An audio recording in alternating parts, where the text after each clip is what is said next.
think we're both strongly against it, really. I mean, we kind of we don't live anywhere where the line itself, when it's built, is going to affect. But we've both been taxpayers since we were 14. And it's going to cost each household, what, £1,700 when this thing gets made? There's so many different figures on this. Yeah. I saw somebody coming up with £5,000 per household as well. But, you know, I've had people on this morning and they're saying, look, it's for the greater good, it's for the greater economic good of the country, and that's what it's about.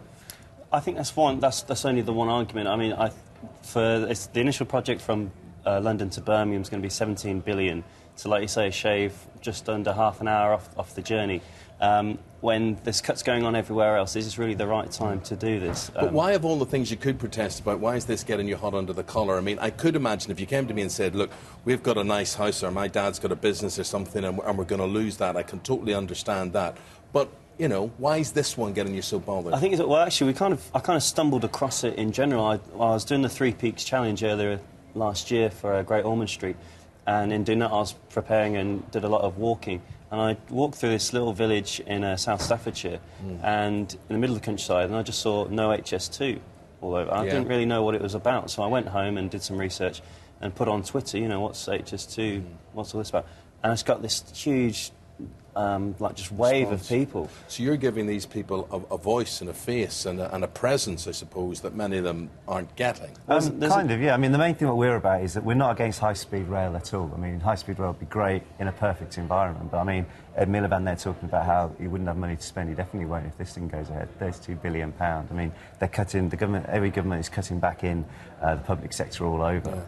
Yeah. You know, surely they'd be better putting jobs there in councils, nursing, policing, than in a single high-speed rail line. And you think then, if it comes to high-speed stuff, they can upgrade existing lines? I mean, they're on about capacity and everything. I mean, I get the train from Birmingham to London at least once a week, and I'm fortunate enough to travel in the first class bit, but that's always at least at most half full. It's never completely round. Where you look in standard, that's full but not completely full.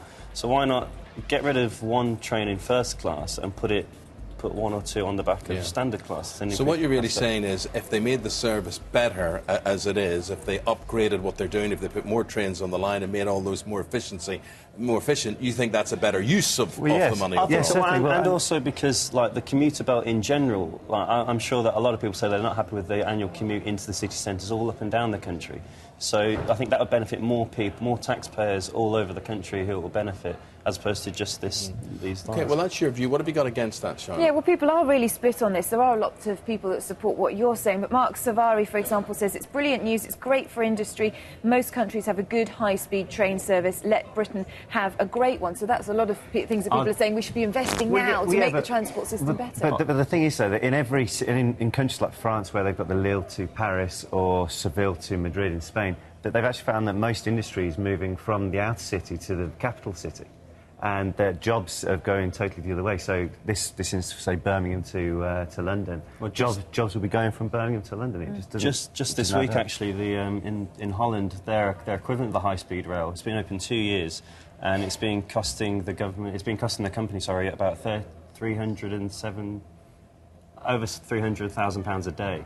And in 2 years of operation, the government have had to bail it out because the commuters are just refusing to pay the high prices.